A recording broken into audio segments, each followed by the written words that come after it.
Turning to the advisory now, and as Australians step into 2026, financial wellbeing is a top priority. Research by MLC showing that 55% of Australians are prioritising financial goals, with younger adults between 18 to 30 actively spending but also focused on improving their finances. Jenneke Mills from MLC Financial joining me now. So Jenneke, great to have you with us on AusBiz. What did the research find about how different age groups are spending and I guess prioritising their finances? Yeah, look, thanks for having me, Juliet. It was encouraging to see, as you mentioned, that over half of Australians have said that finance is one of their top priorities or their top priority for the new financial year.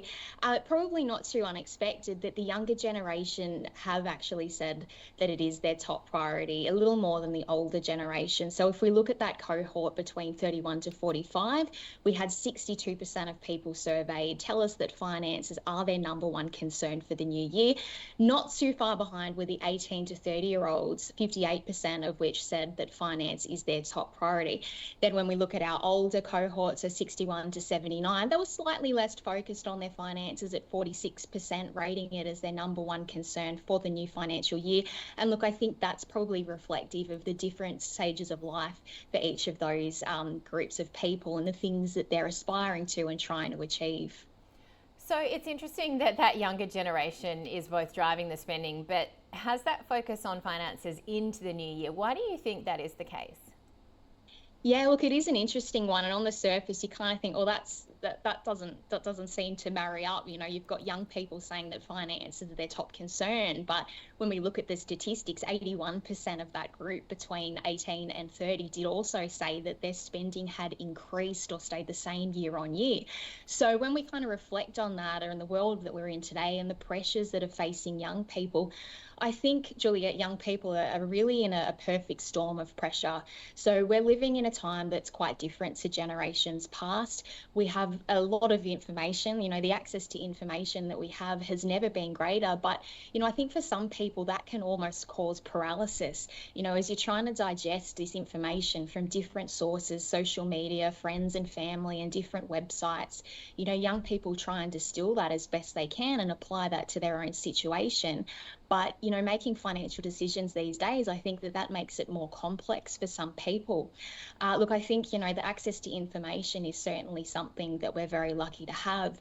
But I think particularly when we look at social media and the impact that social media has on us psychologically, it can be really difficult not only to get the information, but I think for a lot of us, we treated it as a bit of a mirror.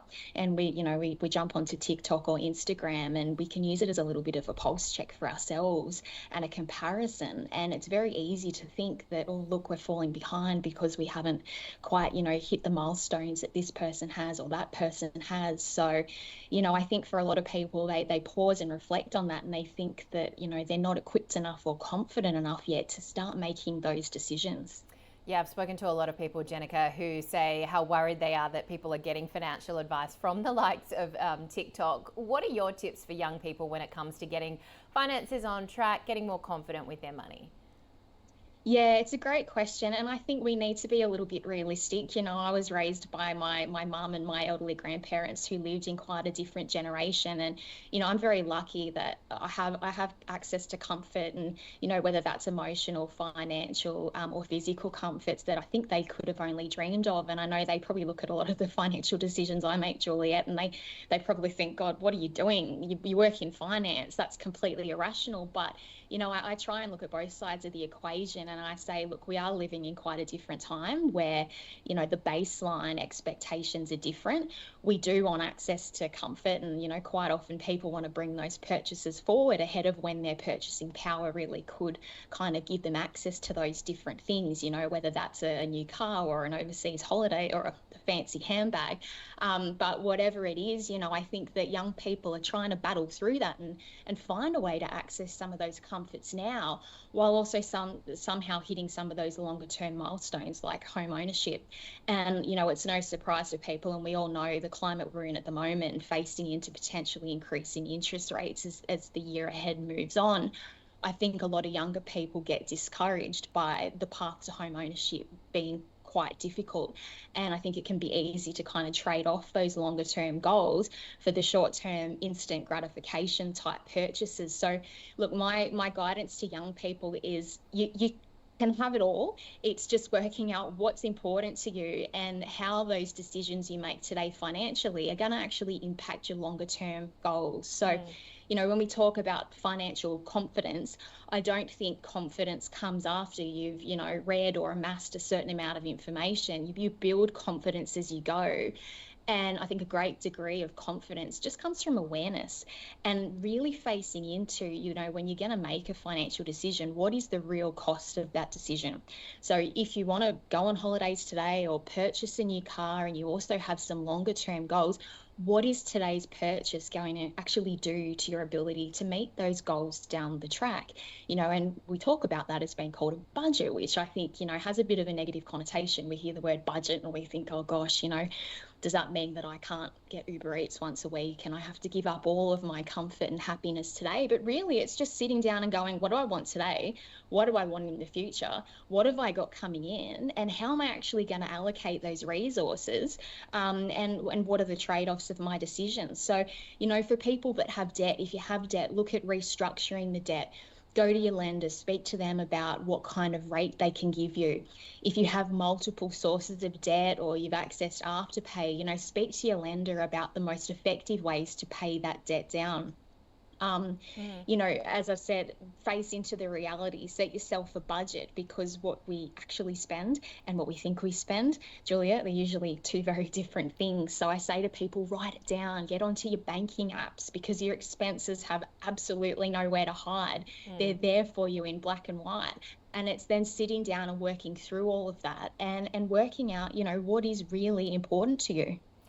Yeah, it's very frightening when you actually do that though, Jenneke. What about superannuation, particularly in terms of, that's a sort of set and forget, but accumulating and looking at that, particularly when you're younger, is going to put you in good stead when you're older? Yeah, superannuation is one of those interesting ones. I think it's really easy for us younger generations, I put myself in that category for a little while longer, to kind of feel a little bit disengaged with super. Like, it's our money, but we think, well, we can't access it until we're 60, so we kind of set and forget. But, every little bit makes a difference. And perhaps it's not a matter of contributing today if you're in your 20s or 30s, but use it as a bit of an investment training ground. If you haven't dipped your toe in the water yet when it comes to investing and, you're a little bit frightened or concerned, superannuation is an investment that we all have more or less from the time we start work. Get involved with your super. Look at how it's invested. Look at what fees you're paying, how many different accounts you have, and use it to teach yourself some of those basic investment concepts. And remember, as the older generation will say, life goes really quickly. And I even look back at the last 20 years of my life, from when I started work to where my superannuation is now. And, people probably think, because I'm in the world of finance, that I have it all sorted out. But I'll be the first to say life gets busy. And particularly with super, when you think it is something for the longer term, it can be really easy to put it off and just go, look, it's not relevant now. I'll deal with it at a future point. But future you will thank you for getting on top of it.